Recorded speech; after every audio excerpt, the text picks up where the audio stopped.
এই ভোগ করছি। তো যা কখনো আপনাদের এখানে আসিনি, আমি প্রথমবার আসলাম।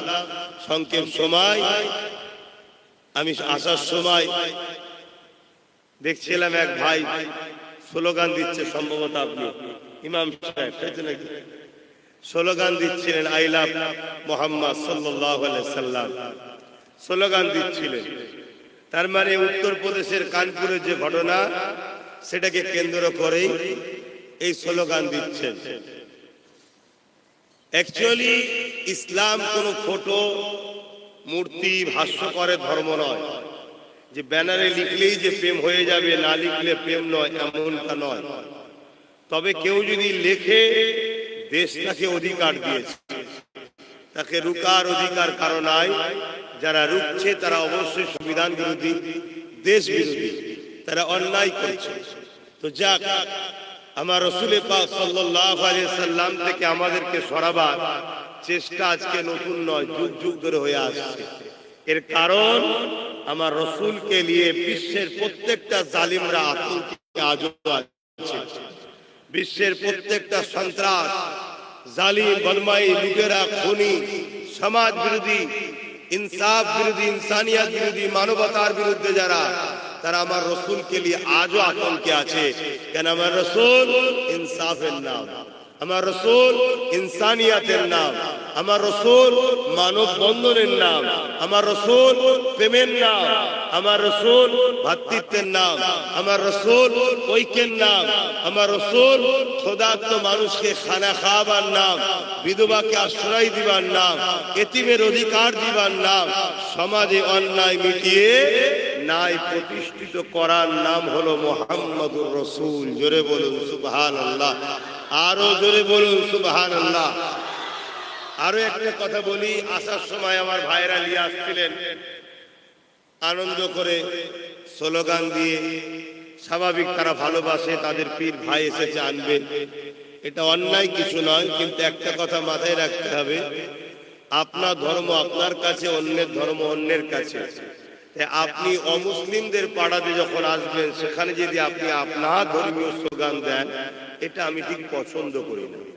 আপনি আপনার পাড়ায় আপনার ধর্ম করেন, আপনার স্লোগান দেন। কেন? ভারতবর্ষ এমন একটা ধর্ম দেশ, যে দেশে সমস্ত ধর্মের মানুষের দেশ এটা, অর্থাৎ এ দেশে সবার অধিকার আছে। তাহলে আপনি আপনার পাড়াতে স্লোগান দেন, আপনার পাড়ায় ধর্মীয় কাজ কাম করেন, কোনো অসুবিধে নাই। কেন আপনি অমুসলিম পাড়ায় দিলে তারা যে অখুশি, সেটাও আমি বলছি না। কিন্তু একদল ফিতনা ঘুরছে না ঘরে নেই, যারা সর্বসময় আমাদের ভ্রাতৃত্বের মধ্যে, সম্প্রীতির মধ্যে ফাটল ধরাবার চেষ্টা করছে না, করেনি, তাহলে তাদেরকে আমরা সুযোগ করে দেবো। এটাকে আমাদের মাথায় রাখতে হবে। আসুন মহব্বতে দরুদ পড়ি। আল্লাহুম্মা সাল্লি আলা, তোলো আওয়াজ, তোলো আওয়াজ, তোলো, ভাষাও। আপনারা দরুদ পড়েন তো নাকি? আপনাদের এখানে জলসা হয়, দরুদ পড়ায়, আপনারা পড়েন তো? তাহলে পড়বেন তো, অত ঝিমিয়ে আছেন কেন? দরুদ শরীফ পড়েন। আল্লাহুম্মা সাল্লি আলা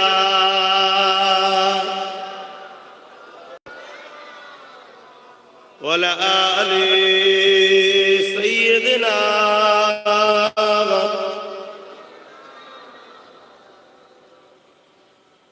أعوذ بالله من الشيطان الرجيم.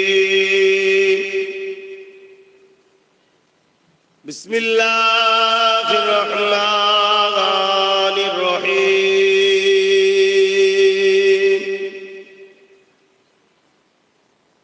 الحمد لله، الحمد لله نحمده ونستعينه ونستغفره ونؤمن به ونتوكل عليه ونعوذ بالله من شرور أنفسنا ومن سيئات أعمالنا.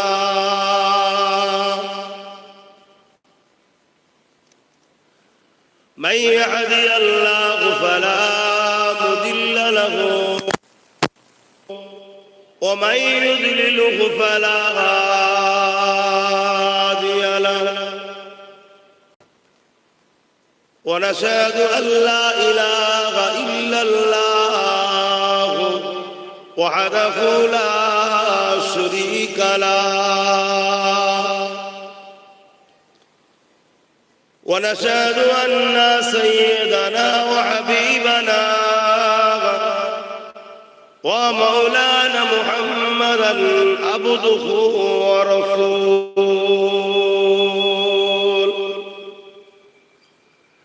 أما بعد فيا أيها الحاضرون رحمكم الله قال الله تعالى في كلام المزيد والفرقان الحميد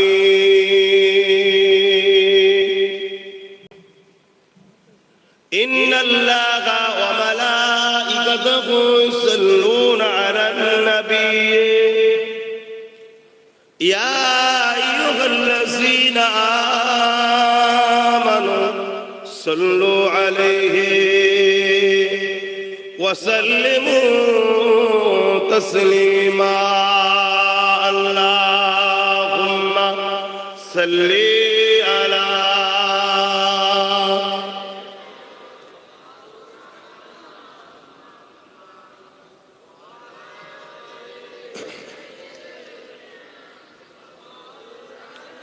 আমার বাপেরা ভাইয়েরা দরুদ আমাদেরকে পড়তে হবে, এটা আমাদের ধর্মীয় কাজ।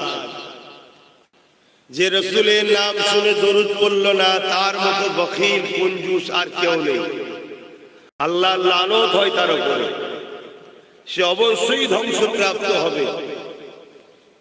অতএব আমরা যখন বিশ্বাসী, ঈমান যখন এনেছি, আমানতু বিল্লাহি ওয়া মালাইকাতিহি ওয়া কুতুবিহি ওয়া রাসূলিহি ওয়াল ইয়াউমিল আখির ওয়াল কদরি খাইরিহি ওয়া শাররিহি মিনাল্লাহি তাআলা ওয়াল বাস বা'দাল মাউত, আমরা যখন ঈমান এনেছি এর উপরে, তাহলে আমাদেরকে তো দরুদ পড়তে লাগবে।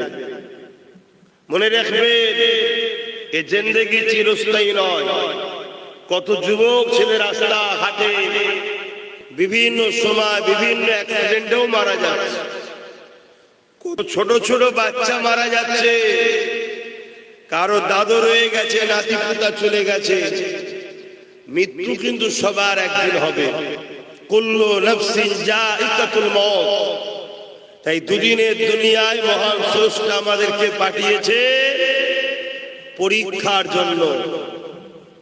অতএব মহান স্রষ্টার হুকুম মেনে চলতে হবে। তিনি যে কাজ করলে খুশি ওই কাজ করতে হবে, যেটা করেছেন সে কাজ ছেড়ে দিতে হবে। এটা আমাদের ডিউটি।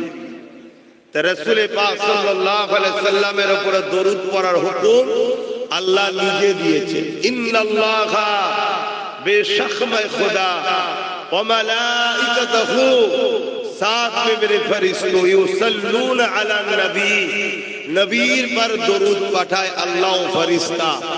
এবং আল্লাহ বলছে ইয়া আইয়ুহাল্লাযীনা আমানু, হে ঈমানদারেরা, সল্লু, তোমরা দরুদ পড়ো। আল্লাহ দরুদ পড়ার হুকুম ঈমানদারদের দিয়েছে। আসেন ঈমানদার জবান খুলে দরুদ পড়ে। আল্লাহুম্মা সাল্লি আলা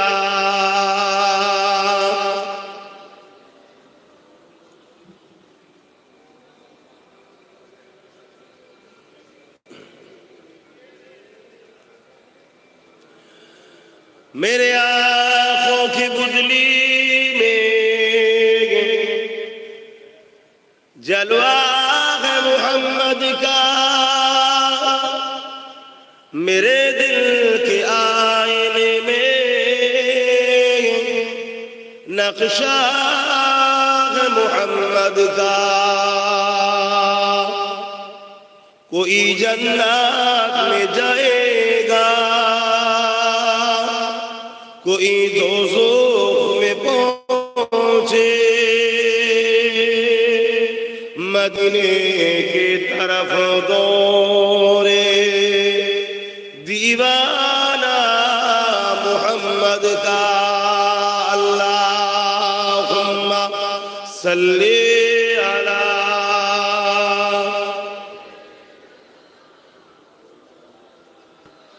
वला आले सय्यदना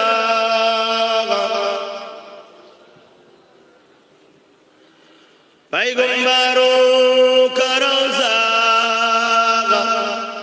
दिखा दे खुदाया दरे मोदद से मिला दे खुदाया शराबे मुहब्बत पिला दे खुदाया पैगंबरों का रोज़ा दिखा दे खुदाया अल्लाहुम्मा सल्ली अला वला आले सय्यदना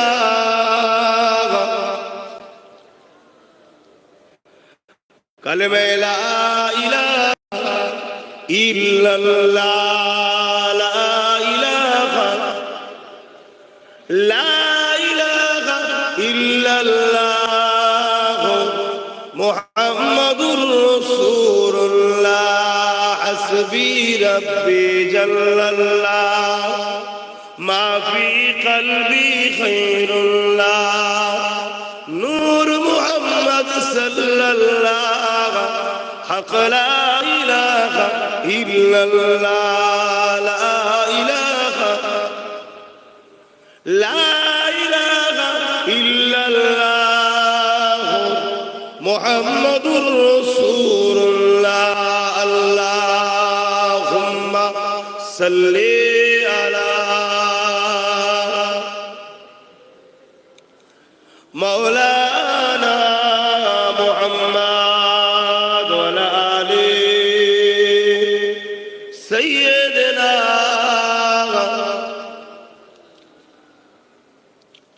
अल्हम्दुलिल्लाह आज আমরা দ্বীন ইসলামের একটা আলোচনা সবার মাহফিল করেছি সেখানে আপনারা এলাকার মানুষ এসে বসেছেন আমার মতো অধম গুনাহগারকে আপনারা নিয়ে এসেছেন দুটো কথা বলার জন্য আল্লাহ পাকের কাছে সর্বপ্রথম শুকরিয়া আদায় করি আল্লাহ আমাদেরকে আশরাফুল মখলুকাত মানুষ বানিয়েছে এবং শ্রেষ্ঠ ধর্ম মহান স্রষ্টার মনোনীত ধর্ম ইসলামের অনুসারী বানিয়েছেন তাই সকলে শুকরিয়া আদায় করে বলি আলহামদুলিল্লাহ আরো জোরে বলুন আলহামদুলিল্লাহ আরো শুকরিয়া আদায় করি সর্বকালে সর্বশ্রেষ্ঠ আসমানি গ্রন্থ কোরআন শরীফকে আল্লাহ আমাদের জন্য গাইড করেছে এবং জনজাহানের সুলতান নবীদের নবী আহমদ মুস্তাফা মুহাম্মদ মুস্তাফা সাল্লাল্লাহু আলাইহি ওয়াসাল্লাম আল্লাহ আমাদেরকে উম্মতি করেছে তাই সকলে শুকরিয়া আদায় করে বলি আলহামদুলিল্লাহ ভাইরা আমার আমাদেরকে সর্বপ্রথম জানতে হবে যে আল্লাহ আমাদেরকে সৃষ্টি কেন করেছে এটা প্রত্যেককে জানতে হবে আমাদের স্রষ্টাকে আমি সবাইকে জিজ্ঞেস করছি যদি কেউ আল্লাহকে না মানেন সেটাও বলুন আমাদের স্রষ্টাকে আরো জবান করে বলুন কে কেউ যদি এই কথার উত্তর দিতে না পারেন মুসলিম দাবি করে তাকে জবান যিনি দিয়েছেন তিনি কে তাহলে আল্লাহ দিয়া জবানে যদি তোমার মুখ দিয়ে আল্লাহ বেরোতে না চায় জেনে রেখে দিও তোমার নিজের কপাল নিজেই তুমি ফাটিয়ে দিয়েছো তাই তোমার জবান দিয়ে আল্লাহ তার নাম বার করতে চাইছে না তাই সকলে আরো একবার বলুন জমিনের মালিক কে আসমানের মালিক কুল কায়নাতের স্রষ্টা কে লিল্লাহি মা ফিস সামাওয়াতি ওয়া মা ফিল আরদ জমিন আসমান এবং এর মধ্যে যা কিছু আছে সব কিছুর একজন মালিক, তিনি হলেন আল্লাহ। জোরে বলুন সুবহানাল্লাহ। এবং তিনি এই জমিনকে আমাদের জন্য বিছানা বানিয়েছে, আসমানকে আমাদের জন্য ছাদ বানিয়েছে, আশরাফুল মখলুকাত মানুষকে বানিয়েছে, গাছপালা তরুলতা চাঁদ সূর্য পাহাড় পর্বত সব কিছুর থেকে শ্রেষ্ঠ হলো মানুষ, সব কিছুর থেকে শ্রেষ্ঠ মানুষ। আর সব কিছু বানিয়েছে মানুষের খেদমত করার জন্য। এই সূর্য আমাদের খাদেম, চাঁদ আমাদের খাদেম, এই গাছপালা তরুলতা বিভিন্ন রকম শাক সবজি ফল মূল সব কিছু মানুষের আহারের জন্য মহান স্রষ্টা বানিয়েছে। তাহলে মানুষকে কেন বানিয়েছে এটা জানা দরকার আছে না? না, এটাই তো কাজ আমাদের। কে এই সামান্য এইটুকু প্যান্ডেল রাখতে গিয়ে কত বাঁশ খুঁটি হিসাবে ব্যবহার করতে হয়েছে। এই বিশাল আসমান বিনা খুঁটিতে যিনি রেখেছেন তিনি কে? এই জমিনটা পানির উপরে ভাসমান, এই জমিন পানির উপরে ভেসে আছে। এই জমিন যখন তৈরি হয় পানির উপরে, জমিন তখন টলমল করছিল। মহান রব্বুল আলামিন এই টলমল জমিনে আমরা বসবাস করতে পারবো না। দেখবেন কখনো নৌকো পার হলে ঠিকভাবে দাঁড়ানো যায় না। এই টলমল জমিনের উপরে আমাদের জিন্দেগি করা বড় অসুবিধা হবে। এই জন্য মহান স্রষ্টা এই জমিনকে স্থির রাখার জন্য, যাতে নড়নচড়ন না করে, আমরা তক্তা বা বিভিন্ন জিনিসকে পেরেক দিয়ে সেটে টাইট করি। মহান রব্বুল আলামিন পাহাড়কে পেরেক হিসাবে ব্যবহার করে এই পৃথিবীকে সেটে দিয়েছে। জোরে বলুন সুবহানাল্লাহ। তিনি কত মহান, তিনি কত মহান। তিনি আমাদেরকে পাহাড়ের থেকেও শ্রেষ্ঠ বানিয়েছে। পাহাড় তো আমাদের উপকারের জন্য বানিয়েছে, তাহলে আমাদেরকে কেন বানালেন? আমাদেরকে বানিয়েছে যে জন্যে, এটা শিক্ষা দিবার জন্য। তিনি যুগে যুগে দুজন করে জিনিস পাঠাতেন, দুটো। একটা হলো তিনার মনোনীত নবী রাসূল মেসেঞ্জার আওতার প্রফেট, তিনি আমাদেরকে শিক্ষা দেবে, এবং আসমানি কিতাব তিনার গাইড বুক।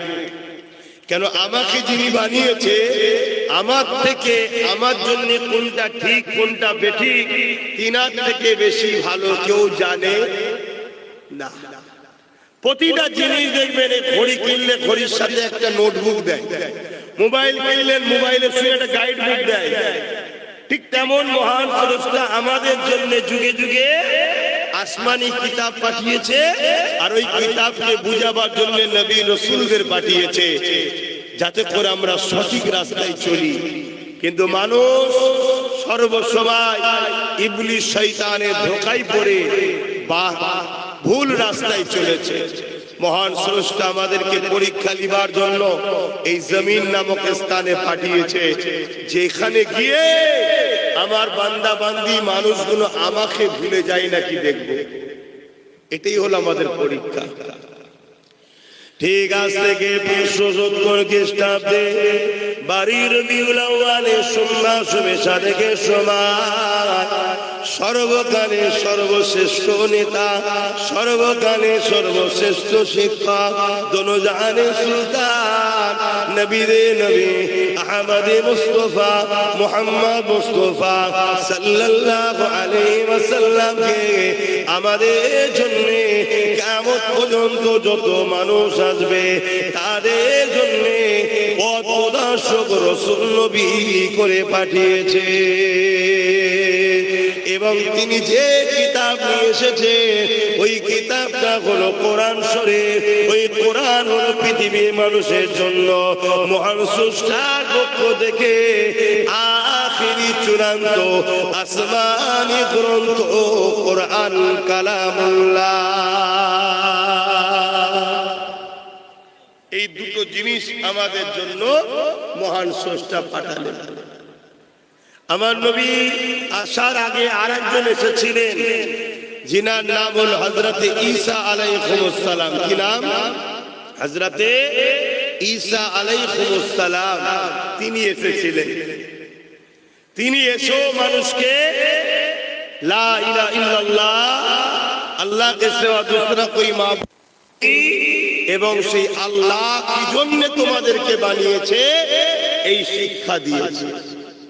অনেকের ধারণা যে ইসলাম নাকি ১৫০০ বছরের, অনেকের ধারণা, এই ধারণাটা সম্পূর্ণ ভুল।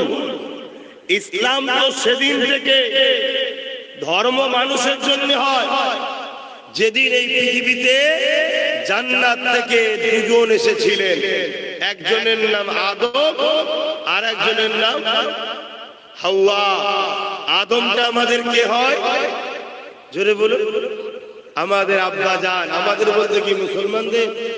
হ্যাঁ বলবেন তো? আপনারা যেন মনে হচ্ছে কবরস্থানে বসে আমি জলসা করছি। কথা বুঝে আসছে? বাপ আদম হলেন মানুষ জাতির পিতা। সে হিন্দু হোক, খ্রিস্টান হোক, সাঁওতাল হোক, বাগদি হোক, দুলে হোক, যেই হোক, প্রত্যেকটা মুসলমানের প্রথম বাবা যিনি, তিনি হলেন হযরতে আদম আলাইহিস সালাম। জোরে বলুন সুবহানাল্লাহ। আর প্রত্যেকের প্রথম আম্মা হলেন হযরতে হাওয়া আলাইহিস সালাম। এই দিক দিয়ে আমরা হিন্দু, মুসলমান, দলিত, আদিবাসী, সাঁওতাল, বাগদি, খ্রিস্টান, মতুয়া, আমরা সবাই কিন্তু ভাই বোন, সবাই এক বাপ মার ছেলে আমরা। এই দিক দিয়ে কথা বুঝে আসছে? কেন আমাদের সবার শুরু সেই বাপ আদম মা হাওয়ার সাথে। এই দিক দিয়ে আমরা সবাই কিন্তু ভাই বোন। এবারে বড় হওয়ার পর এক একটা সন্তান, এক একটা ছেলে মেয়ে এক একটা পছন্দ করে নিয়েছে। যার পছন্দ তার কাছে জবাব মহান স্রষ্টা নেবে। শুনছেন? আলহামদুলিল্লাহ, আমরা আমাদের বাপ ও মা যে রাস্তায় ছিল সে রাস্তাতে আছি। জোরে বলুন সুবহানাল্লাহ। কেন? বাপ আদমের প্রথম কথা ছিল লা ইলাহা ইল্লাল্লাহ। বাপ আদমও এক আল্লাহর উপাসনা করতেন। জোরে বলুন সুবহানাল্লাহ। মা হাওয়াও এক আল্লাহর উপাসনা করতেন। জোরে বলুন সুবহানাল্লাহ। আরেকটা খুশির খবর আপনাদের দিয়ে যায়। বারবার আমরা শুনতে পাই ভারতবর্ষ থেকে মুসলমানদের তাড়িয়ে দেওয়া হবে। শোনা যায় তো নাকি?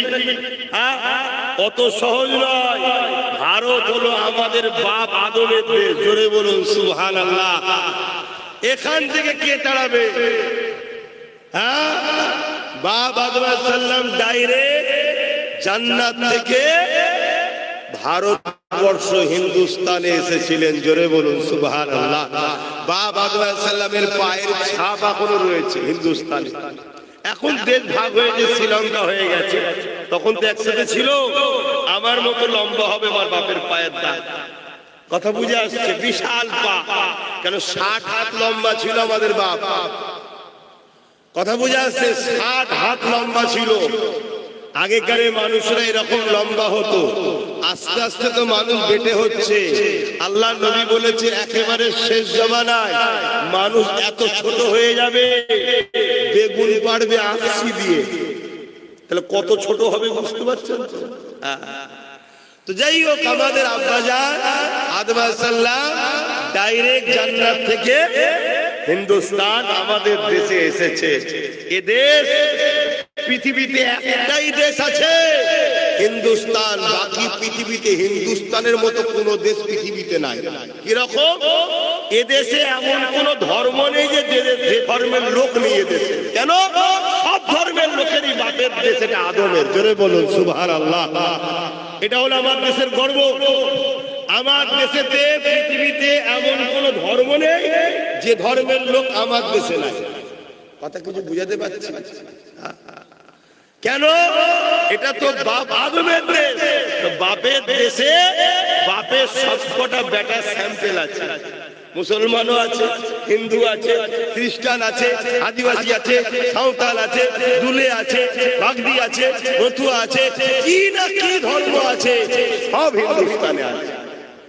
কেন? সবাই বাপের দেশে আছে। কথা বুঝে আসছে? কিন্তু বারবার এক শ্রেণীর লোকেরা শুধুমাত্র ফিতনা লাগিয়ে নানা রকম কথা ছড়ায়। এদের মূল লক্ষ্য হলো মানুষের প্রভু হব, তাই এরা ফিতনা লাগাতে চায়। যেমন নতুন করে এখন এসআইআর এর ফিতনা শুরু করেছে, মানুষ হই হই করছে, কাগজপত্র নিয়ে হই হই করছে না, করেনি?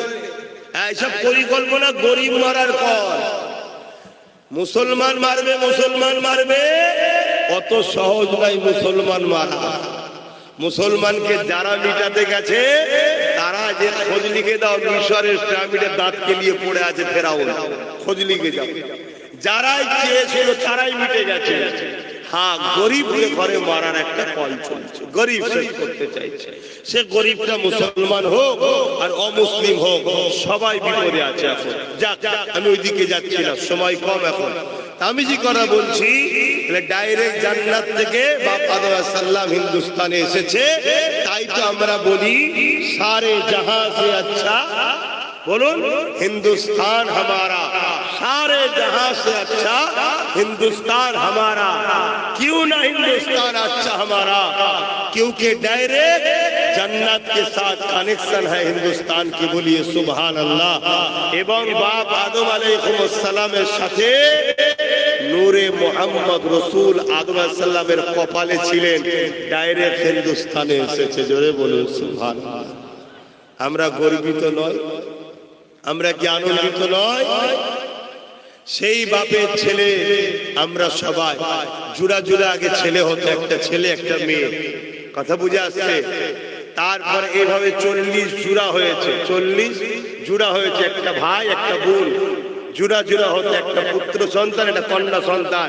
প্রথম পুত্র সন্তানের সঙ্গে দ্বিতীয় কন্যা সন্তানের বিবাহ হতো, দ্বিতীয় পুত্র সন্তানের সঙ্গে প্রথম কন্যা সন্তানের বিবাহ হতো।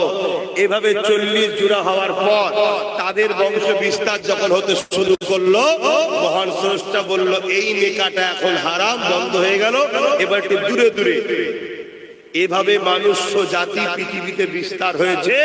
আজকে পৃথিবীতে 750 কোটির উপরে মানুষ আছে, বলুন সুবহানাল্লাহ। বাবেরা, নওজওয়ানেরা, এই মনুষ্য জাতি কিভাবে চলবে? এই মনুষ্য জাতির জন্য মহান স্রষ্টা রব্বুল আলামিন যুগে যুগে যুগে একজন করে পথ প্রদর্শক নবী রাসূল মেসেঞ্জার আওতার পাঠিয়েছে এবং আসমানি কিতাব পাঠিয়েছে। যখনই মনুষ্য জাতি মহান স্রষ্টাকে ভুলে গিয়ে খারাপ অন্যায় রাস্তায় চলে গেছে, দাঙ্গা ফাসাদ খুন খারাপিতে চলে গেছে, তাদেরকে সঠিক রাস্তা দেখাবার জন্য মহান স্রষ্টা আসমানি কিতাব পাঠিয়েছে এবং এই কিতাবটাকে বোঝাবার জন্য নবী রাসূল পাঠিয়েছে। এই পৃথিবীর জমিনে 1,24,24,000 নবী রাসূল মেসেঞ্জার আওতার এসেছে। সবাইকে সম্মান করি, সবার উপর ঈমান আনি, সবাই সত্যবাদী ছিল, সবাই হকের উপরে ছিল এবং পৃথিবীর জমিনে মোট 104 সব কটা কিতাবই হক, সব কটা কিতাবই সত্য। কিন্তু মনে রাখবেন, আজ থেকে 2000 বছর আগে ঈসা আলাইহিস সালাম চলে যাবার পর 500 বছর পার হয়ে যায়।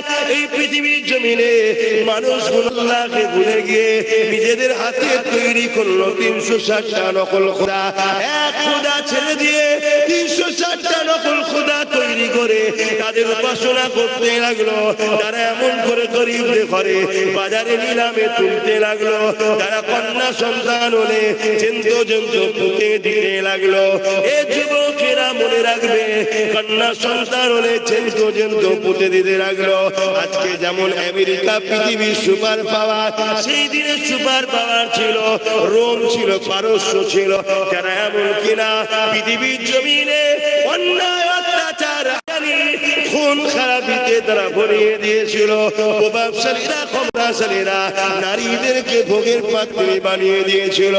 মানুষের রাজা হয়ে মানুষ মানুষকে যে উপাসনা করাতো, রাজাদের ঘরে মানুষ সেজদা করত, রাজাদের মূর্তি তৈরি করে তাদের উপাসনা করত। এক কথায় আল্লাহর জমিনে মানুষগুলো মহান স্রষ্টাকে ভুলে গেল। হিংসা, অশান্তি, দাঙ্গা ফাসাদ, খুন খারাপি, অশান্তি দাবানল পৃথিবীতে দাও দাও করে চলছে। পৃথিবী ধ্বংসের দিকে যাচ্ছে। গরিবের ঘরের ছেলেদেরকে বাজারে তুলে নিলামে বিক্রি পর্যন্ত করা হচ্ছে। আবার সেই দিন আসতে চলেছে, আবার সেই দিন আসতে অলরেডি আমেরিকায় শুরু হয়ে গেছে, আবার আমার হিন্দুস্তানও আসতে চলেছে। এই যে এনআরসি, এটা লক্ষ্য কি? কম পয়সায় লেবার তৈরি করো, এর নাম হলো এনআরসি।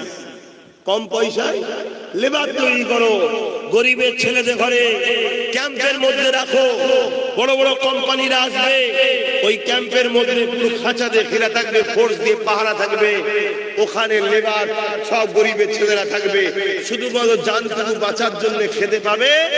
আর বড় বড় ফ্যাক্টরিতে বড় বড় লোহা, বড় বড় পাহাড় খনন করা, বড় বড় জায়গায় সব কোম্পানিতে ভাড়া থাকতে হবে। এর নাম হলো এনআরসি। কথা বুঝে আসছে না? তো সেই জায়গাতে আবার শুরু হচ্ছে এই যে গোলামি প্রথা, এই যে দাসত্ব প্রথা। শুধু বড় লোকরাই বাঁচবে, গরিবদের বাঁচার অধিকার নাই। এই প্রথাকে ভেঙে দিয়ে মানুষের সমান অধিকার দিবার নাম হলো ইসলাম। জোরে বলুন সুবহানাল্লাহ। আমরা তো ইসলামকে ভুলে গেছি, আমরা ইসলামকে তো অন্য রাস্তায় চালাচ্ছি। মনে রেখে দিও, রাসূলের সুন্নাতকে যে মানলো সে রাসূলকে ভালোবাসলো। কিন্তু সময় কম, এত বিস্তারিত বলতে পারবো না। ১৫০০ বছর আগে কন্যা সন্তান হলে জেল তো পুঁতে দিত। এই যে নারীদের মর্যাদা, এই নারীদের সম্মান, এটা ইসলাম দিয়েছে। জোরে বলুন সুবহানাল্লাহ, আরো জোরে বলুন সুবহানাল্লাহ। ভাইরা আমার, আজ বড় দুঃখের সাথে বলতে হয়, ইসলাম ন্যায়ের পক্ষে, ইনসাফের পক্ষে, মানবতার পক্ষে, গরিবের পক্ষে, এতিমের পক্ষে, নারীদের হকের পক্ষে বলে আজকের দিনেও কিছু মানবরূপী জালিম পশু বেরিয়েছে, তারা ইসলামকে বারবার আঘাত দেয়। তার একটা নমুনা আপনাদেরই এই উত্তর ২৪ পরগনায় ব্যারাকপুরের ভাটপাড়াতে এক মানবরূপী পশু বেরিয়েছে, নাম তার অর্জুন সিং। নাম শুনেছেন তো? সে কি বলছে? ইসলামে নাকি রেপ করাটা পাপ নয়, ইসলাম নাকি বলেছে রেপ করা নাকি খারাপ কাজ নয়। আপনারা শুনেছেন এমন কখনো কথা? ইসলামে কি রেপ করা খারাপ কাজ নয়? জোরে বলো। এরকম কথা ও বলেছে না বলেনি যে ইসলামে রেপ করা কোনো খারাপ বিষয় নয়? এ কথা বলেছে না বলেনি? এটা ইসলামের নিয়ে সত্য কথা বলেছে না মিথ্যাচার? জোরে বলো। কেন এই মিথ্যাচার করছে? ওরা মানুষের প্রভু হতে চাইছে। ওরা জানে ইসলাম যদি থাকে আমার প্রভুত্ব টিকানো সম্ভব নয়। একটা মুসলমানের ঘরের ছেলে যত খারাপ রাস্তায় চলে যাক, তাকে যদি বলা হয় তুই আমায় সেজদা দে, কেউ দেবে? এরা জানে সেজদা একমাত্র, হয়তো দেয়নি, নামাজও পড়ে, তারপরেও জানে সেজদা কাকে দিতে হয়? আল্লাহ। এরা যে গোলাম বানাতে চাইছে, গোলামি প্রথা চলবে না। অথচ শুনে রেখে দেন, ইসলামে রেপ যারা করে তাদের জন্য কি শাস্তি রয়েছে? যারা রেপ করে ইসলামে তাদের শাস্তি কি? গলা পর্যন্ত পোতো, পাথর মারতে মারতে মেরে ফেলে। যে পুরুষ মায়ের জাতকে মর্যাদা দিতে জানে না, ইসলাম বলছে ও মানবরূপী পশু, ওকে বেঁচে থাকার অধিকার নেই, ওকে হত্যা করে দাও, মেরে। শুনছেন? আর সেই ইসলামের নামে কেমন মিথ্যাচার করছে। আর যারা মিথ্যাচার করছে, উপরন্তু তাদের দলেতে অনেক রেপিস্ট নেতা আছে। তারা যেসব এলাকায় রাজত্ব চালাচ্ছে, সেই সব এলাকায় নারীরা সুরক্ষিত নয়, সেই সব এলাকায় কন্টিনিউ নারীরা রেপ হচ্ছে। কিন্তু আমি আপনাকে ইসলাম অনুযায়ী চলা একটা জায়গার নাম আপনাদেরকে জানাচ্ছি। 1450 বছর ধরে সেই জায়গায় নবীর আদর্শে আজও চলছে। 1450 বছর ধরে আজকের দিন পর্যন্ত রেপ তো দূরের কথা, একটা নারী ইমপ্রিজনও হয়নি। ওই জায়গার নাম হলো মদিনা শরীফ। জোরে বলুন সুবহানাল্লাহ, আরো জোরে বলুন সুবহানাল্লাহ। যেখানে রেপ তো দূরের কথা, 1450 বছর ইতিহাসে একটা রেপ তো হয়নি। রেপ তো দূরের কথা, কোন নারীকে কোন পুরুষ কোন টিটকিরিও মারেনি। কেন? আইন এত করা, ওখানে রাসূলুল্লাহর আইন চলে, নবীর বিধান চলে। ওখানে রাত 12টাই যাবেন, 1টাই যাবেন, 2টোই যাবেন, 3টেই যাবেন, সারা রাত নারীরা ঘুরছে। এরপরও কোন নারীকে রেপ তো দূরের কথা, কারো দিকে কোন নজরে তাকাবার ক্ষমতা কারণে। কেন? রাসূল মানুষের দিল জয় করেছে, মানুষের দিলকে জয় করেছে, মানুষকে এইভাবে তৈরি করেছে যে মানুষ কারো দিকে খারাপ নজরে তাকায়ও না। এর নাম হলো ইসলাম। জোরে বলুন সুবহানাল্লাহ। আজ আমাদের ধর্মের নামে মিথ্যাচার করা হচ্ছে।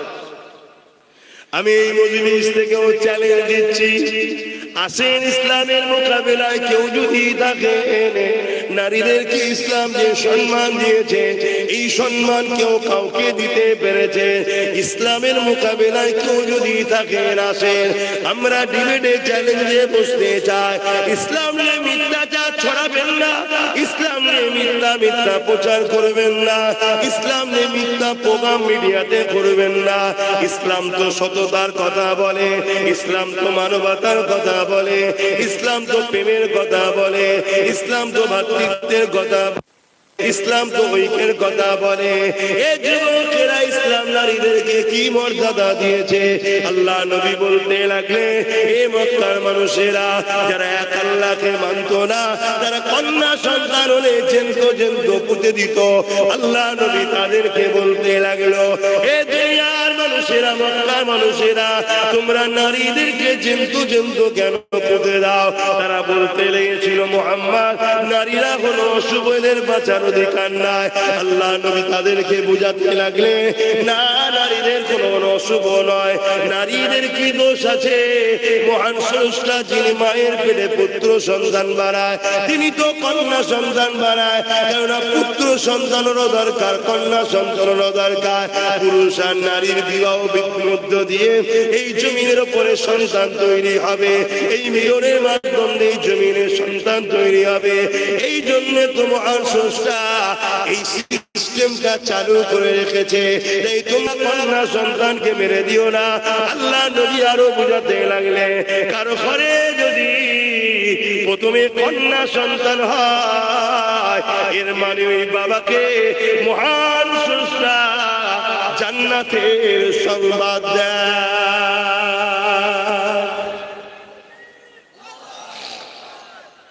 তাহলে প্রথমে কন্যা সন্তান হওয়া কোন দাম্পত্য জীবনে এত বড় শ্রেষ্ঠ কাজ, ইসলাম বলছে জান্নাতের সংবাদ পাই। জোরে বলুন সুবহানাল্লাহ। সেই ইসলাম নারীদেরকে অপমান করেছে। শুনছেন তো নাকি? না ঘুমিয়ে বললেন? জেগে আছেন? জেগে আছেন?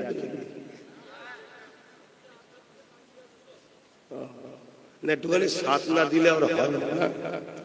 এমনি ঠান্ডা লেগে আছে ভাই, কথা নিশ্চয়ই বুঝতে পারছেন। দিনের বেলা জলসা করছি, ঘেমে যাচ্ছি, আর সন্ধ্যের জলসা করে তো আবার ঠান্ডা লাগছে।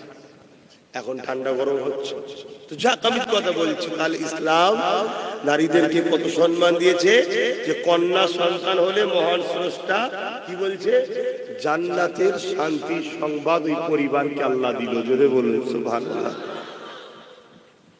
আল্লাহ নবী আরো বলেন, বাবারা, কারো ঘরে যদি একটা, দুটো, তিনটে, চারটে, পাঁচটা একাধিক পুত্র সন্তান হয়, ওই দাম্পত্য জীবনের জন্য আল্লাহ নবী কোন ঘোষণা এলান দেয়নি যে তোমার 5টা পুত্র সন্তান তুমি জান্নাতি, ঘোষণা দেয়নি।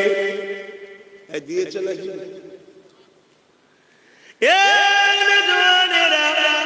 আব্বারা, মায়েরা, বোনেরা, মনে রেখে দেন, ইসলাম নারীদেরকে কত মর্যাদা দিয়েছে আল্লাহ নবী। অথচ জানিয়েছে কোন বাপ মার দাম্পত্য জীবনে একটা, দুটো, তিনটে, পর যদি 3টে সন্তান কন্যা সন্তান হয়, ওই বাপ মা যদি কন্যা সন্তানকে আল্লাহ দিয়া নিয়ামত মনে করে, মহান স্রষ্টা দিয়া নিয়ামত মনে করে, ওই 3 কন্যাকে লালন পালন করে বড় করে, তার যদি বিবাহ দিয়ে দিতে পারে।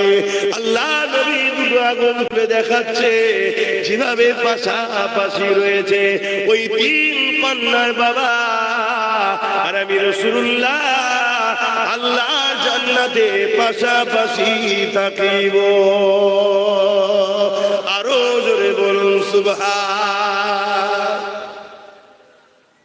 বলে আর এখন কি হচ্ছে, কন্যা সন্তান পেটে থাকলে হসপিটালে পয়সা দিয়ে মেরে দেওয়া হচ্ছে।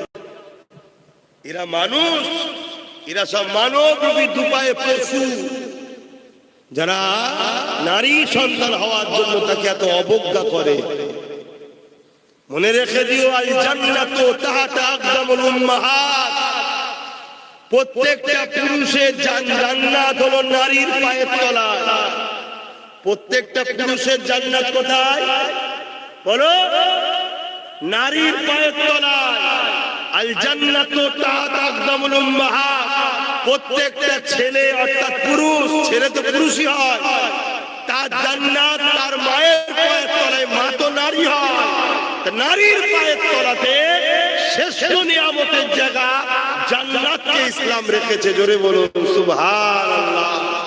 সেই মায়ের মর্যাদা, নারীর মর্যাদা ছিল না। আজকেও সমাজে ঘুরে ঘুরে দেখে নারীদের সম্মান নাই। বৃদ্ধাশ্রমে মাকে রেখে আসছে।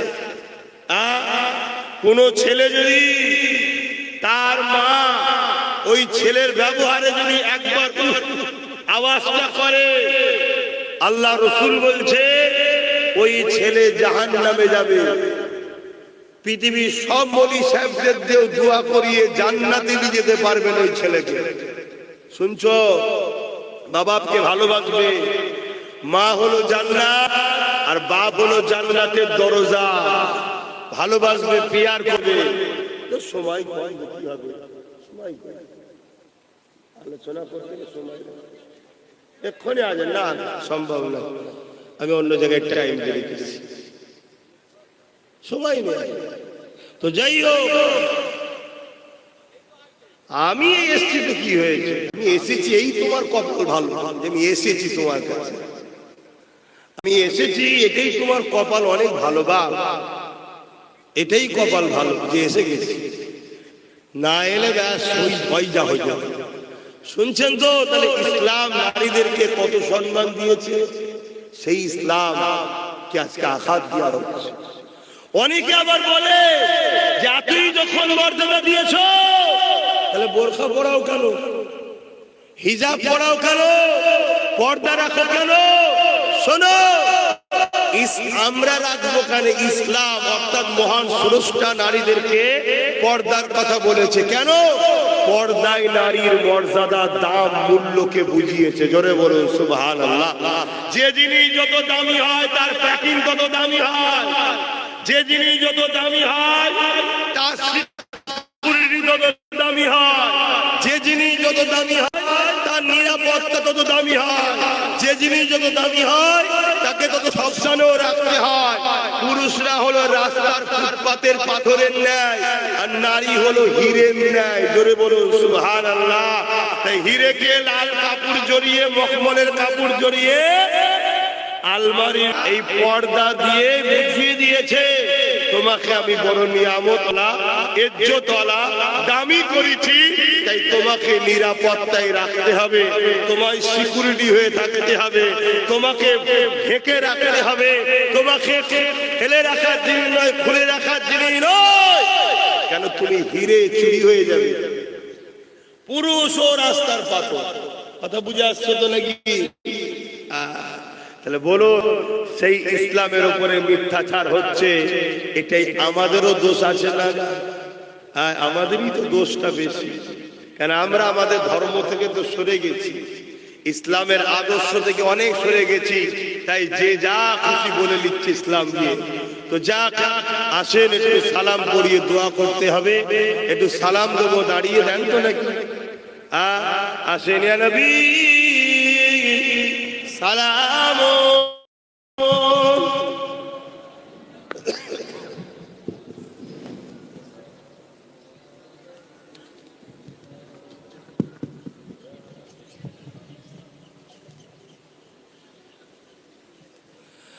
طلع البدر علينا من ثنيات الوداع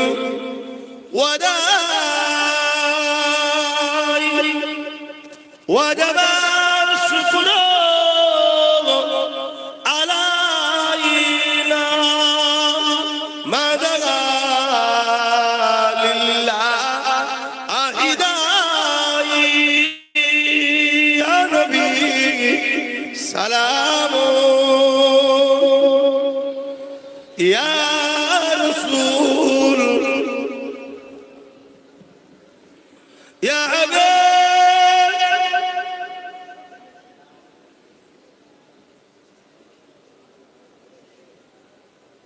এই মানুষগুলোই যখন আবার ঝান্ডা হাতে পায় এদের দিয়ে জ্বালাতে হয় যায় না?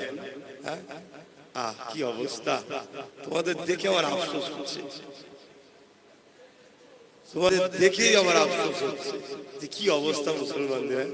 এক তো দাঁড়িয়ে আছে দেখেন, কোন নীতি রীতি কিছু সিস্টেমই নাই। এই যেখানে পাচ্ছি কে আলে কে ওখানে। একটা মুরব্বি তো দেখছিলাম সেই গাছতলা, এখনো মনে আছে, হ্যাঁ রয়েছে, বসে পড়েছে। তোমরা হাসছো, তোমাদের খেয়াল নেই আগামী দিন তোমাদের কি হারে মারা হবে তোমরা জানোই না। তোমাদের চোখের সামনে তোমাদের মা বেটিতে করে বাজারের থেকে নিলামে বিক্রি করা হবে, তোমরা জানো না। হ্যাঁ, এই কথা রেকর্ড হচ্ছে। আমি এই কথা বলাই লোক এই দম আছে, আমার কলজি আছে বলা। তুমি মিলিয়ে দেখে নিও আমার কথা যদি বেঁচে থাকো। কেন? সব ভবিষ্যৎবাণী করে দিয়ে আছে আমার নবী, সব বলে দিয়েছে, সব বলে দিয়ে গেছে। যখন এই রাস্তায় তোমরা যাবে তোমাদের এই এই পাওনা হবে, সেই দিকে তোমরা যাচ্ছ, তোমাদের হুঁশই নাই। তোমাদের কি করা দরকার, কি জন্য তোমাদেরকে মহান স্রষ্টা বানিয়েছে, তোমাদের কি কাজ, তোমরা কিছুই জানো না, সব উল্টো করছো।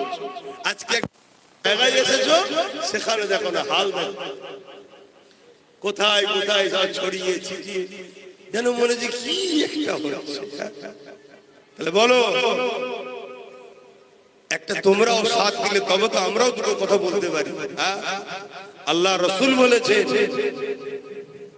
আমার হযরতে ইমামে গাজ্জালি হুজুর বলছে, যখন দেখবে মানুষের অন্তর থেকে মুসলমান দাবিদার, মুসলিমদের কথা বলতে আছে, মুসলমানদের অন্তর থেকে যখন নবীর প্রেম ও আদর কমে যাবে, তাদের নবীর উপরে সমাজে আমভাবে কথা হবে, মুসলমান সেলিয়ে যখন কোনো প্রতিবাদ চিন্তায় থাকবে না, তাহলে ওই মুসলমানকে এটাও দেখতে হবে অচিরে তার মা বেটিদের বাজারে নিলামে বিক্রি করা হবে। তোমাদের কিচ্ছু ক্ষমতা নেই, তোমরা কিচ্ছু করতে পারবে না। বুঝে আসছে? অনেক ভুল করছো, এখনো সময় আছে, শুধরে যাও, শুধরে যাও, পরিবর্তন হও, নিজের ধর্মকে ভালোবাসো, পিয়ার করো, অন্য ধর্মের পক্ষে বিপক্ষে কিছু বলারও দরকার নেই, আর যাবার মানারও দরকার, কিন্তু নিজের থেকে তো নিজে মহব্বত করো, পিয়ার করো, অনুসরণ করো। হ্যাঁ, দুনিয়াদারি জিন্দেগিতে কাজ কারবার ব্যবসা বাণিজ্য করতে হবে, সেটাও তোমার ধর্মের মধ্যে, কারণ ইসলাম হলো কমপ্লিট ধর্ম। ইসলামে বিজনেস করাও শেখানো আছে। আর পৃথিবীতে 10 লক্ষ যাদের সংখ্যা ইহুদি, তারা পৃথিবীকে চালাচ্ছে এখন, পুরো পৃথিবী তাদের হাতে। আমরা জানি আমেরিকা চালায়, কিন্তু না, আমেরিকাকেও নিয়ন্ত্রণ করে ইহুদিরা, যাদের সংখ্যা 1,10,00,000 মাত্র। কিসের জন্য? তারা বলেছে মুহাম্মদ রাসূলের বিজনেস পলিসিকে আমরা ফলো করে পুরো পৃথিবীতে আমরা সবথেকে ধনী। কথা বুঝে আসছে? তারা আমার নবীর সিস্টেমকে নিয়ে তারা আজকে গেলা। আর আজকে আমরা লোভ, লালসা, গান, ফাংশন, যাত্রা, সিনেমা, এটা তো প্ল্যান মাফিক আমাদেরকে এইদিকে ঢুকানো হয়েছে। কারণ এ জাত যদি চাকে, আচ্ছা আচ্ছা ফেরাউনের ঘুম হারাম হয়ে যাবে। এজন্য তোমাদেরকে ঘুমানো হচ্ছে, তোমাদেরকে বিভিন্ন দুনিয়ার রঙিন রঙেতে জড়িয়ে দেওয়া হচ্ছে প্ল্যান মাফিক, তোমাদের হুঁশি নাই। আর আমরা যখন এসে বুঝাতে চাই, তোমাদের হাল তো এরকম, দূরে দূরে দূরে দূরে দূরে দূরে তো যাক, আসেন একটু সালাম দিচ্ছি, যদি পারেন যদি জবান খুলে পড়ে নবীকে সালাম দিচ্ছেন, আদবের সাথে দেন। ইয়া নবী সালাম,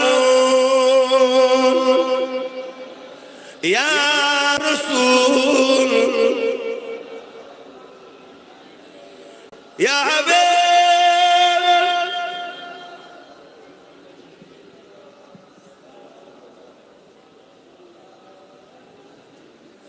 কঠিন হাসরের দিনে কি আছে মোদের কপালে, গুনাহগার উম্মাহ আত আপনার লইবেন সঙ্গে মাশরে। নবী সালাম, ইয়া রাসূল, ইয়া হাবিব, সালাওয়াতুল্লাহ। সকলে গায়ে গে বসুন। বালাগাল উলা বিকামালি, কাসাবাত তুজা বিজামালিহি, হাসানাত জামিউ খাসালিহি, সাল্লু আলাইহি ওয়া আলিহি, আল্লাহুম্মা সাল্লি আলা।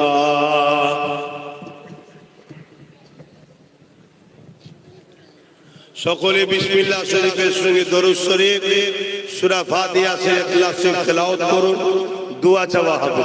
সকলে তেলাওয়াত করেন।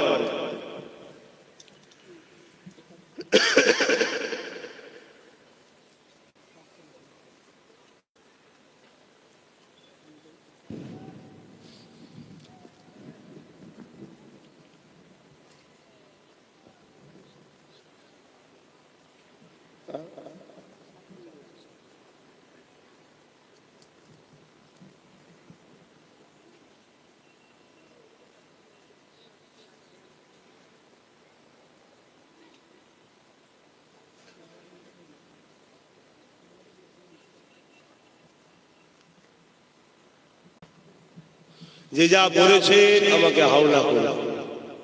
আমি একটা নলেজ সিডি করছি, আপনারা খবর রাখেন কি জানি না। ফুরফুরা শরীফে 100 বিঘে জমির উপরে পীর আবু বকর সিদ্দিক মুজাদ্দিদুজ্জামান আওলাদ রাসূল দাদা হুজুরের স্মৃতিতে একটা নলেজ সিডি তৈরি করছি 100 বিঘে জায়গার উপরে, জ্ঞানের শহর। সেখানে স্কুল চালু হয়েছে, 4 থেকে 8 ক্লাস পর্যন্ত চলছে, বাংলা মিডিয়াম। 2027 থেকে আমাদের টার্গেট আছে ইংলিশ মিডিয়াম স্কুল ও গার্লস স্কুল চালু হবে। আপনারা সকলে যোগাযোগ রাখবেন, বাচ্চাদেরকে যদি পড়াতে চান পাঠাবেন, যোগাযোগ করবেন। প্রতি বছরে চেষ্টা করি 21শে অগ্রহায়ণ একটা ডেট রেখেছি, স্কুলের একটা প্রোগ্রাম, একটা জনসভা মতো করি আমি। সেখানে মানুষজন যায়, সহযোগিতা করে। গত 2 বছর করতে পারিনি, এবছরে করার প্রোগ্রাম নিয়ত করেছিলাম, কয়েক জায়গায় ঘোষণাও করেছিলাম যে 21 অগ্রহায়ণ বছর করব। তারপরে আমার ছোট ভাই নওশাদ এমএ জানেন তো নাকি, সে আমাকে বলল আপনি ঘোষণা করেছেন সব ঠিকই আছে, কিন্তু মানুষ এখন এসআইআর নিয়ে একটুখানি চিন্তার মধ্যে আছে। তবে আমি আপনাদেরকে বলবো এসআইআর নিয়ে বেশি টেনশন করে নিজের জীবনের ক্ষতি করে ফেলবেন না। ঠান্ডা মাথায় চোখ কান খুলে আপনি আস্তে আস্তে স্লো পায়ে হাঁটেন, তাড়াহুড়ো করবেন না, আর ঘাবড়ে গিয়ে একেবারে নিজের জীবনও ক্ষতি করে ফেলবেন না। কারণ ভারতবর্ষের মুসলমান কোন দেশ থেকে আসা নয়, এদেশে ছিল, আছে, থাকবে। কত হুকুমত এসেছে চলে গেছে, মিটাবার কারো ক্ষমতা নাই, ইনশাআল্লাহ এটা মনে রাখবেন। এবং যখন এসআইআর এর ফর্ম ফিলআপ করবেন, 1 কপি ফিলআপ স্ট্যাম্প সহ সিগনেচার আপনার কাছে রাখবেন। 1 কপি যে আসবে বিএলআরও তার হাতে জমা দেবেন, অন্য কারো হাতে জমা দেবেন না। এবং যার হাতে জমা দিচ্ছেন তার ফটোটা তুলে রাখবেন। তো এই 21শে অগ্রহায়ণ প্রোগ্রাম করার ইরাদা করেছিলাম। শুনছি নাকি 7ই ডিসেম্বর খরসার একটা নোটিফিকেশন বা একটা লিস্ট দেবে। তো ওই সময়টা আমার মনে হয় এলাকায় থেকে একটু নামের সিরিয়ালগুলো দেখা দরকার। তাই আমাদের আলোচনার মাধ্যম দিয়ে এবছরও প্রোগ্রামটাকে স্থগিত রাখার চেষ্টা হচ্ছে। কুশজ্ঞান প্রোগ্রামটা আমরা করছি না কেন, তারপরের দিনই 8ই ডিসেম্বরে কুশজ্ঞান হচ্ছে। দেখা যাবে 7 তারিখ, 8 তারিখ, 9 তারিখ বিভিন্ন কাজের মধ্যে মানুষ জড়িয়ে থাকবে। আর এই বিষয়টা খুব জটিল বিষয়, একটু সজাগ হতে হবে। কথা বুঝে আসছে? কেন অনেক রকম চক্রান্ত চলছে। তবে মনে রাখবেন, যদি এসআইআর কারো নাম বাদ যায়, এর জন্য কেন্দ্র সরকার যেমন দোষী, রাজ্য সরকারও সমানভাবে দোষী। কেন্দ্র সরকারও যেমন এসআইআর করছে, রাজ্য সরকার অর্থ ও অফিসার দিয়ে এসআইআর করছে, এটা মনে রাখবে। তাই সেই জায়গাতে কারো নাম যদি বাদ যায়, ওই বিএলআর একটা কোনো ফটো, নাম, ফোন নাম্বার, তথ্য রাখবেন। কোনো যদি অসুবিধা হয় আর এই ছেলেটাকে যদি আপন মনে করে, সে মুসলিম হোক আর হিন্দু হোক, আদিবাসী হোক আর মতুয়া হোক, কোনো যদি বিপদে পড়ে একটা বার ডাকবেন। তার জন্য প্রয়োজন হয় সুপ্রিম কোর্ট যেতে হয়, যাওয়া হবে। কোন জুলুমকে বরদাস্ত করা হবে না। কেন দেশ ভাগ করবে নেতাই নেতাই গদি নিবার জন্য, আর লাস্টে মানুষকে পেরেশানে পড়তে হবে, এটা মেনে নেওয়া যাবে না। তোমরা সব নেতারা সব যত ফেতনা লাগাচ্ছ আর নিরীহ মানুষগুলো সব পেরেশানে পড়ছে, এ মেনে নেওয়া যাবে না। এবারে মানুষকে সংগঠিত হতে হবে, গরিবকে সংগঠিত হতে হবে। যে পাগলামি করবে তার পাগলামির ভূতকে নামাতে হবে মাথা থেকে। বলুন ইনশাআল্লাহ। তাতে আমার কোন অমুসলিম ভাইয়ের উপর জুলুম হলে তার পাশে আমরা আছি না নাই? হাত তুলে বলুন, আছি না নাই? এই মানুষের পাশে দাঁড়ানো এটাও ইসলাম, এটাও ইসলাম। তার ধর্ম তার কাছে, কিন্তু সে মানুষ তো, তার পাশে দাঁড়াতে হবে। তো যাই হোক, এই জন্য 21শে অঘ্রাণ 8ই ডিসেম্বর পড়ছে। 7 তারিখে সম্ভবত খরচা একটা দেবে। সেই জায়গায় মানুষের কি হবে না হবে, এবং সেটা নিজের এলাকায় থেকে থাকা দরকার। কথা বুঝে আসছে? তারপরে যদি কোনো রকম সমস্যা হয়, তাহলে রাস্তায় নামতে হবে, আন্দোলন করতে হবে। তার জন্য মানুষকে প্রস্তুত দিতে হবে। এজন্য আল্লাহ চাইলে নতুন বিল্ডিং, নতুন বাড়ি আর একটা উদ্বোধন হবে খুব শিগগিরই। সেই সময় ডাকবো, নলেজশরীতে আপনারা যাবেন। বলুন ইনশাআল্লাহ। পাশাপাশি আমি যদি ব্রিগেডে ডাকি বছরের খবর পেলে যাবেন একটু? কি গো, যাবেন না? যাবেন না? হাত তুলে বলুন, যাবেন তো? নিজেদের অধিকারের জন্য নিজেকে যেতে হবে, অধিকারের জন্য যেতে হবে। মাথা যত বাড়বে ভিড়, দিল্লি তত কাঁপবে। কথাও তো বাঁচাতে হবে, ঠিক না? ঠিক। অতএব মাথায় রাখবেন, খবর পেলে যাবে। যাই হোক, অনেকে মিথ্যা প্রচারও করে। আমার ওই ভাইটা কোথায় গেল যে এনে এসেছিল? সেই ভাইটা কোথায় গেল? যাই হোক, আমি একটা ওই ভাই যারা এনেছে কমিটির ভাই যোগাযোগ রাখবে। একটা নম্বর বলছি, পারেন তো লিখে নেন, সুবিধা অসুবিধে ফোন করবেন। কবে ঘরে থাকি জান যাবেন। এমনি প্রতি শুক্রবার দিন থাকি। আর একটা কথা, প্রতি শুক্রবার দিন সন্ধ্যে 7টা থেকে লাইভে বসি, 7:30টার মধ্যে। মা, বোন, বাপ, ভাই ওই লাইভটাকে ফলো করবেন। কোনো প্রশ্ন থাকলে করবেন, আমি উত্তর দেবো। কথা বুঝে আসছে? জলসায় সময় হয় না, ওখানে প্রশ্ন করবেন, উত্তর দেবো।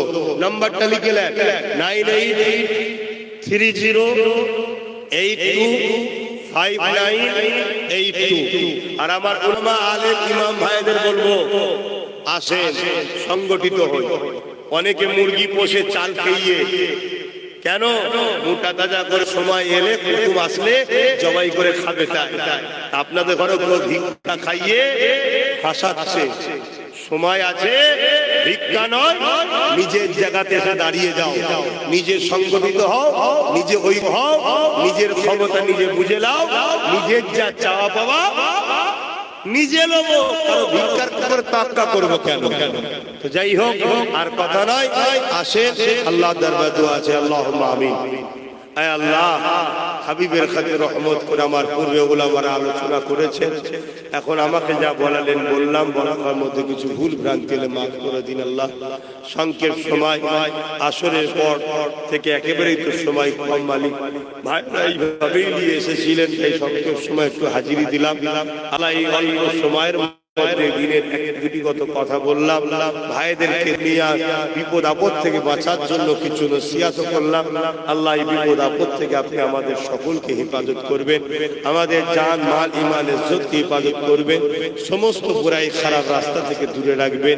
আল্লাহ আপনি আমাদেরকে পাঁচ ওয়াক্ত নামাজি, রোজাদার, হাজি, গাজী, জাকিরিন বানাবেন, সমস্ত বুরাই খারাপ রাস্তা থেকে দূরে রাখবেন। আয় আল্লাহ আমার দেশকে বিদেশি শক্তির হাত থেকে হেফাজত করুন। আমার দেশের মধ্যে যারা গাদ্দার আছে আল্লাহ তাদের হাত থেকে